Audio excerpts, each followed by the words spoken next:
کوئی شادی کرانا بڑا نیک کام سمجھتے ہیں، کوئی ہاسپٹل جانا نیک کام سمجھتے ہیں، کوئی غریبوں کو پانی پلانا نیک کام سمجھتے ہیں، کوئی آپ ایک بات بتائیے، ایک مسلمان نے 50,000 روپے دے کر جان بچا لیا اور ایک نے شرک کرتے ہوئے ایک انسان کو اللہ کی توحید پر لا لیا، دونوں میں بڑا کون ہے؟ لیکن ہمارے نزدیک تو 50,000 مدد کرنے والا آ گیا۔ اس لیے اللہ تعالیٰ نے قرآن مجید کے اندر آیت نازل فرما دی،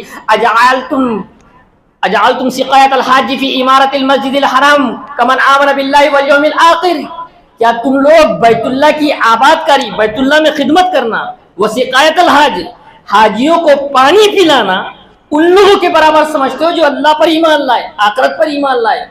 اللہ تعالیٰ جواب دیتا لا یستوون عند اللہ، دونوں کبھی برابر نہیں ہو سکتے، کبھی برابر نہیں ہو سکتے۔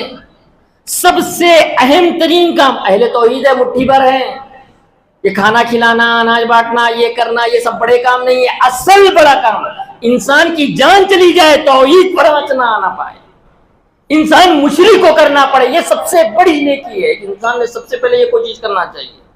جیسے کہ میں نے کہا اللہ 99 رحمتیں لے کر آئے گا، اتنی زیادہ رحمت ہوگی کہ بڑے بڑے گناہ معاف ہوں گے سوائے شرک کے۔ ان اللہ لا یغفر ان یشرک بہ ویغفر ما دون ذلک، اللہ تعالیٰ شرک کے علاوہ سارے گناہ معاف کر دے گا۔ انہ من یشرک باللہ فقد حرم اللہ علیہ الجنہ، جو بندہ شرک کرے گا اللہ تعالیٰ نے اس پر جنت کو حرام قرار دے دیا۔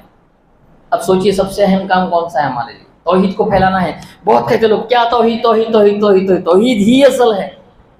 جان چلی جائے ایمان نہیں جانا چاہیے کہ انسان کا ہمیشہ وہ اللہ کو خالق مانے، ہمیشہ اللہ کو رازق مانے، مشکل کشا اسے مانے، نفع نقصان کا مالک اسے سمجھے۔ ہم کہتے ہیں نا فلاں کی وجہ سے میرا بہت نقصان ہو گیا، فلاں کی وجہ سے نہیں ہوا، اسی لیے تو توحید کی کمی ہے، اسی لیے تو میں نے رشتہ بھیجا تھا اس نے کاڑی کیا اس لیے میرا رشتہ ٹوٹ گیا۔ نہیں، اللہ نہیں چاہتا تھا اس لیے نہیں ہوا، یہ ایمان ہے، یہی تو توحید ہے۔ توحید نہ ہونے کی وجہ سے تو معاشرے میں فساد و بگاڑ ہے، میری نہیں سنی گئی۔ میں بار بار کہتا ہوں کچھ لوگ کام کرتے تو کہتے ہیں ہم لوگوں سے بل کے کام ہو، آپ نہیں ہوتے تب بھی ہوتا، کیونکہ اللہ جس سے جو کرانا ہے وہ کرا لیتا ہے، یفعل ما یشاء، جو چاہتا ہے کراتا ہے، کیونکہ کائنات میں وہی چیز ہوتی ہے ما شاء اللہ کان وما لم یشاء لم یکن، جو اللہ چاہتا ہے ہوتا ہے، جو نہیں چاہتا نہیں ہوتا۔ بہت سارے لوگ کہتے ہیں ہم نہیں ہوتے تو نہیں ہوتا، نہیں ہوتے تب بھی ہوتا، کیونکہ اللہ کا فیصلہ یہ ہونا ہے۔ یہی تو توحید ہے، یہ سکھاتی ہے، یہ انسان کی شخصیت کو نشوونما دیتی ہے۔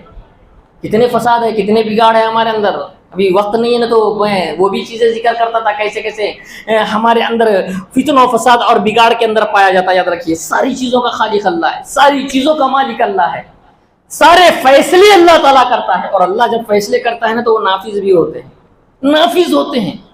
اللہ کی مخلوقات میں غور و فکر، جیسے میں نے کہا کہ اللہ کی رحم، اللہ کے اسماء و صفات کے ذریعے بھی اللہ کو پہچانا جا سکتا ہے۔ اور یہ بات یاد رکھیے کہ ہم مٹھی بھر جماعت ہیں، ہماری تو زیادہ ذمہ داری ہے کہ ہم توحید کو پھیلائیں، روز بولیں۔ اللہ کے نبی صلی اللہ علیہ وسلم نے 13 سال تک مکہ میں صرف توحید کی دعوت دی۔ ہم 1-2 دن دے کے تھک جاتے ہیں، روز اصل توحید یہ صحیح ڈھنگ سے ہم نے اسے سمجھایا نہیں، آج بھی سعودی عرب کے اندر کوئی مزار نہیں ہے لیکن ابھی بھی وہاں توحید کے ہی خطبے ہوتے ہیں۔ نہیں ہونا تھا توحید کے خطبے، توحید کے ہی خطبے دیے جاتے ہیں۔ آج بھی توحید کے تعلق سے اس دور کے اندر توحید کی ضرورت کیسے ہم کو پڑتی ہے اس کے مطابق کتابات ہونا چاہیے، تاکہ ایک انسان کو اللہ کی عظمت اور جلالت اتنی بیٹھ جائے کہ انسان گناہ کرنے سے پہلے کانپنے لگے، میں کس کا گناہ کر رہا ہوں، کس کے سامنے گناہ کر رہا ہوں۔ عبادت کرے تو لرز اٹھے۔ اللہ کے نبی صلی اللہ علیہ وسلم نماز پڑھتے تو سینے سے ہانڈی پکنے کی طرح آواز آتی تھی۔ آج ہماری نمازوں میں خوشی خضوع ہے؟ بالکل بھی نہیں، کیونکہ ہم نے اللہ رب العالمین کو جانا پہچانا نہیں جانا۔